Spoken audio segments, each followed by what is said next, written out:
Anybody know anything about Julius Caesar?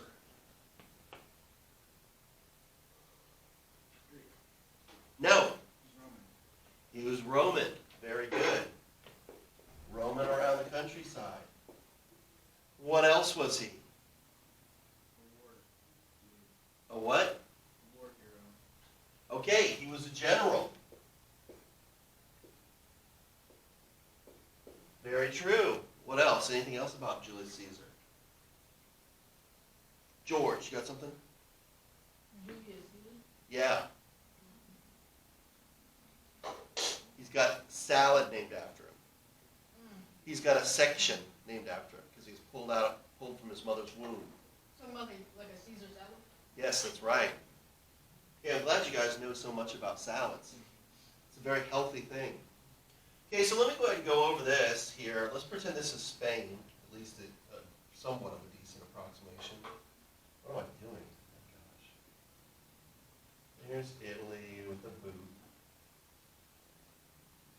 All right. So here we have Europe.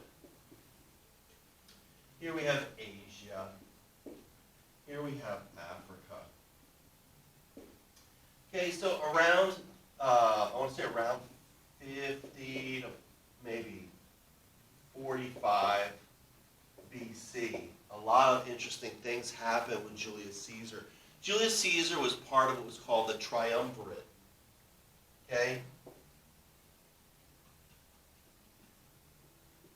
What do you think the triumvirate means? What does tri mean? Three. So there were three areas in Rome, right? There was Europe, Asia, and Africa, and they were all part of the Roman Empire. Well, Julius Caesar was the ruler, kind of Europe. And a fellow by the name of Pompey, or Pompey, was the ruler of Africa. I can't remember what Asia was, like Morellus or something. Let's just say that's what his name was. And so these men were the triumvirate. There were three of them, and they each ruled one domain of Rome. Right? Again, you'll be tested on this, so please make sure you're paying attention. Okay? So Julius Caesar in, I want to say around 50 BC, he goes to Gaul, which is present-day France, and he rapes the countryside. Okay? Because of the people in Gaul refused to pay tribute or taxes to the Roman Empire, Julius Caesar was sent there to kick their butt. And kick their butt he did, often and hard. And so from that, he brought back a lot of slaves to Rome, which is right here for those of you who don't know geography. And he brought back a lot of money. So he was very, very popular. Okay? He basically raped the countryside and brought back money and slaves to Rome. Okay? So people really liked him. Imagine this. You get a general, he goes off into a foreign country. He basically steals all the people and all the money there and brings it back to your house and gives you some of it. Of course, you'd be pretty happy with that, right? You didn't have to do the work. He did it for you. So, Julius Caesar gets kind of a big head about this. And there are two kind of main forces in Roman society. Number one is the army, okay, which he, of course, is part of.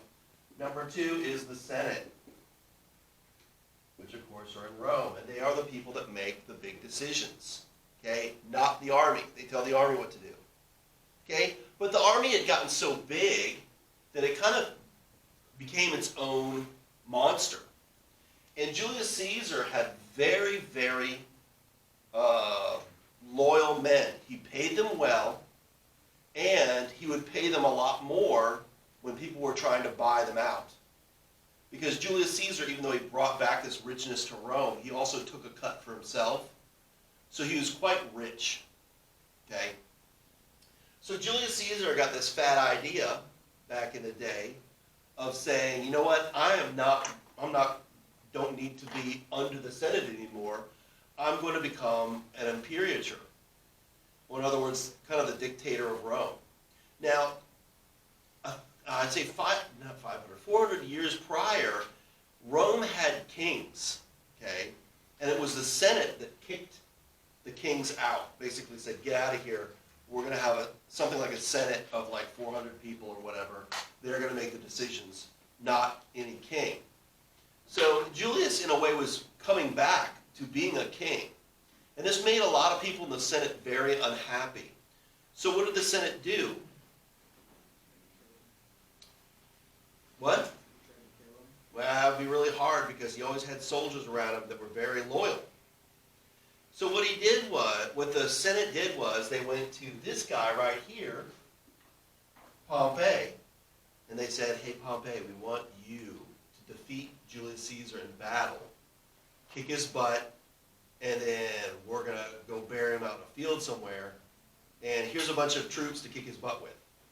So Pompey and Julius Caesar square off in Greece, and Pompey has very much stronger forces than Julius Caesar.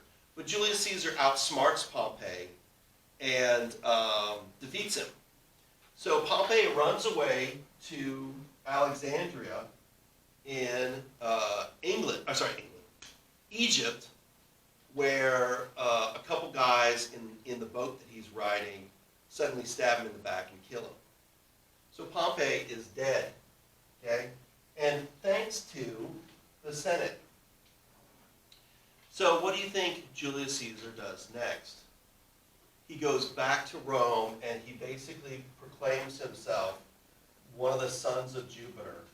In other words, he himself is God. He proclaims himself the son of Jupiter or the child of Jupiter and says that he is going to become the imperator. In other words, he is going to become the sole leader of Rome, which, of course, again, chafes the Senate because they have been the leaders of Rome for the past 400 to 500 years. Okay? So this historical context is really important to understand where Julius Caesar comes from. Okay? He was a guy that he was an army guy, and he was kind of seen as a tough guy.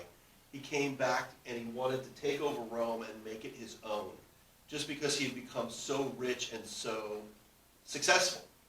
And he was a very intelligent guy. He wasn't just kind of a thug. He wasn't a meathead. He actually, for years, would argue. He was part of the Senate, and he would argue in the Senate, and he was known as a very good debater.